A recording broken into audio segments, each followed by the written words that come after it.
Hi, today I want to talk about Twilight, and I'm going to bleach my hair while I do it. So I'm going to be dyeing my hair like this. So Twilight is a book series written by Stephenie Meyer, and it is about a girl named Bella who moves to a small town in Washington State, and the main story is a romance between Bella and Edward, but there are some other aspects to it, like the Volturi as the villains and Bella's demon baby. There was a lot of criticism around Twilight because people said that it was bad. This is a really good look for me so far. There was a really massive push against Twilight whenever it was popular. I would say just as many people who actually liked Twilight hated it, like absolutely hated it. One of the things that is talked about most whenever people talk about Twilight is the love triangle between Bella, Edward, and Jacob. And I think that this really was a marketing ploy, because when you read the books, Jacob clearly has no chance with Bella. He is her friend, but she never really seems to express much interest in him. It's similar to what they did with Peeta and Gale, I think, in the Hunger Games, where when you read the books, Gale really just like doesn't stand much of a chance, but they still had this big push for, are you team Gale or are you team Peeta, when the Hunger Games were coming out, because they knew that it would attract viewership. It would attract engagement in the material, and that would make it more talked about, and that's free advertising, baby. These books were also popular in the early days of social media, which meant that anytime people were arguing about Team Edward or Team Jacob, it was more engagement and more free promotion for the material. And the image that was portrayed of the people who are arguing for Team Edward or Team Jacob were screaming teenage girls who were obsessed with boys and boy crazy and attracted to sparkly vampires and stuff, when I don't really think that was the point of Edward versus Jacob. I think Edward versus Jacob gave these young girls, all of whom almost were actually children, it gave them an outlet to consider what they wanted in a partner, what qualities are more attractive to you. You know, like, are you a vampire or werewolf kind of girl? But seriously, it did give teenage girls and younger than teenage girls the opportunity to think about romance in a way that felt safe, in a way that was age appropriate, and that was meant for them to explore their own feelings towards, you know, relationships. By arguing about Edward or Jacob, these girls were opening themselves up to thinking about, is Edward and Bella's relationship healthy? Is Jacob and Bella's relationship healthy? And it allowed them to think about what they value in a partner. Obviously, the elephant in the room is that neither of these The elephant in the room is that neither of these relationships were healthy, and that is something that I have seen criticized quite a bit, is Jacob and Bella's relationship and how it is emotionally abusive. And that is valid criticism.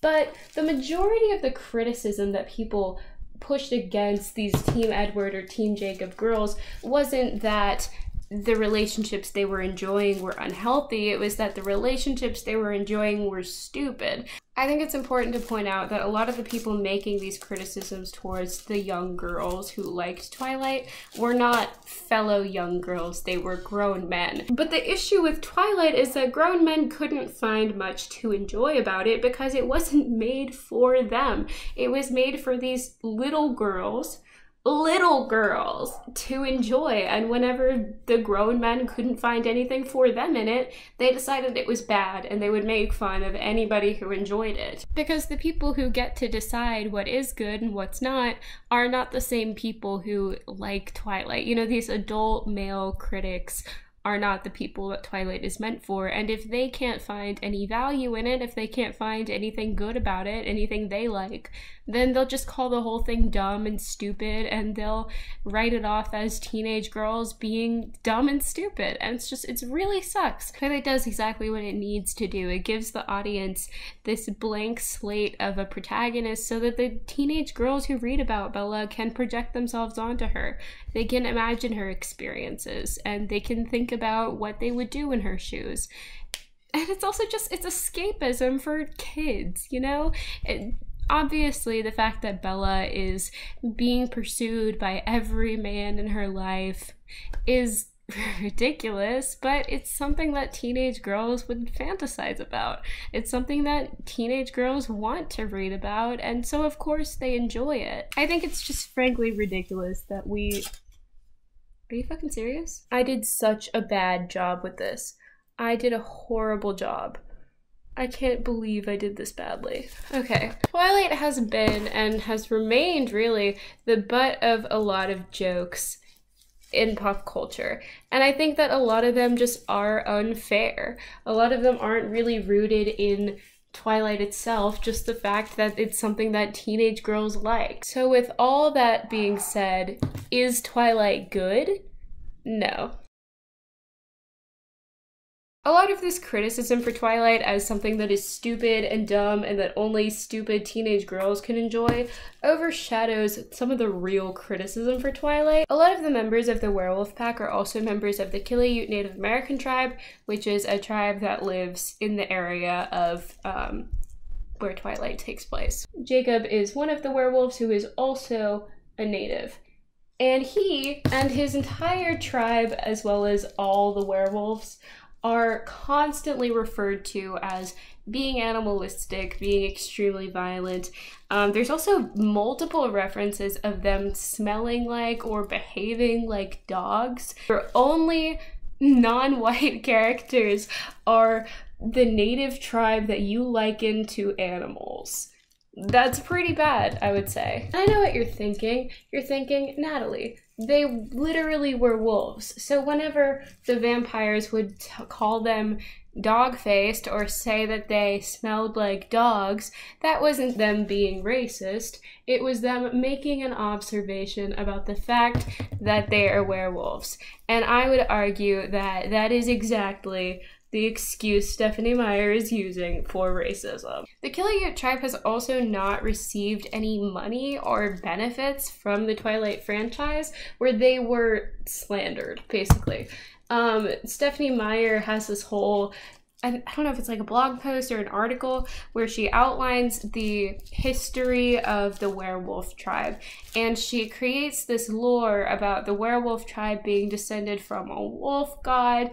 And it is a little bit icky because these are real people, and it's just a little weird and uncomfortable to insert your own werewolf lore into their actual history to sell a book that you're not going to give them any profit from. Also, just the fact that hyper-violence and animalistic behavior is just like stereotypes of native people. It's just not a good look. Another reason Twilight is bad is that Edward and Bella's relationship does have emotionally abusive aspects. Another pretty bad part of Twilight was, what was it? Oh yeah, the pedophilia. So first of all, we have Edward and Bella. Edward is 150 years old and Bella is 16, 17. I think you could make the argument that Edward stopped mentally aging whenever he was bitten by vampires, and so it's not technically a relationship with that much of an age gap. I'm not sure if that's true though. That's just the only justification I can think of. So that's a bit weird. But I think worse is the relationship between werewolves and children. This is great because it combines racism with pedophilia, so we really just get that double whammy. So at one point in the series, we have one of Jacob's werewolf friends, I can't remember which one it is, and he has imprinted on this little girl. She's like 5 years old, and they're on the beach and he's just playing with her and she's a baby and he's going to marry her whenever she is older. It's fucking gross, okay?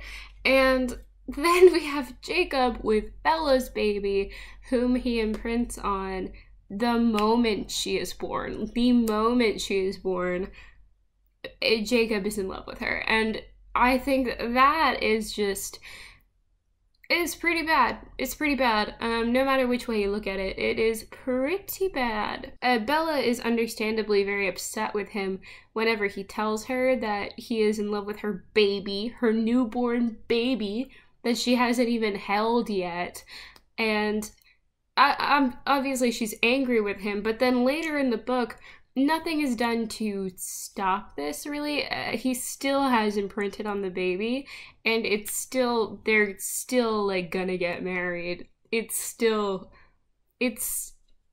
bad. It's just, every so often I think about it, and I think to myself, what the hell were you doing, Steph? Stephanie, you're gonna have to explain to me why you thought it would be cute to have the baby as the love interest. It doesn't make any type of sense, and I don't like it. And I don't like that this is coming from one of the only non-white characters. Also feels a little icky if we want to add that layer on top of it. Just an all-around bad situation. There's also the sexualization of Taylor Lautner at a very young age. He was still a teenager whenever he was doing the Twilight movies. I think he was underage for a couple of them. And he was extremely sexualized throughout the whole process. And in the majority of scenes, he was not wearing a shirt. Maybe not the majority, I might be exaggerating, but you understand what I mean.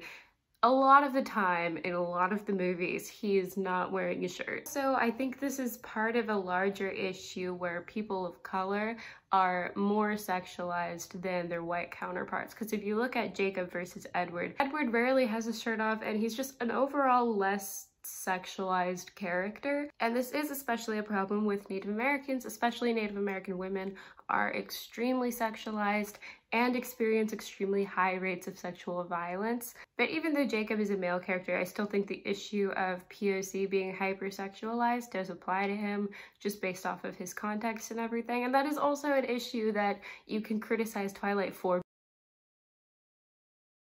So to summarize, there are plenty of things you can criticize Twilight for that would be extremely valid, like racism, pedophilia, emotionally abusive relationships, bad writing, flat characters.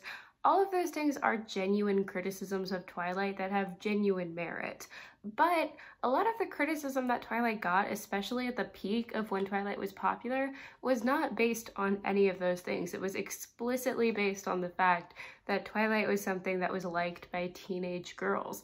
And that's not good criticism. That's not criticism at all. Anyway, this is what my hair looks like. I think I could dye it one more time, but I'm afraid that my hair will fall out.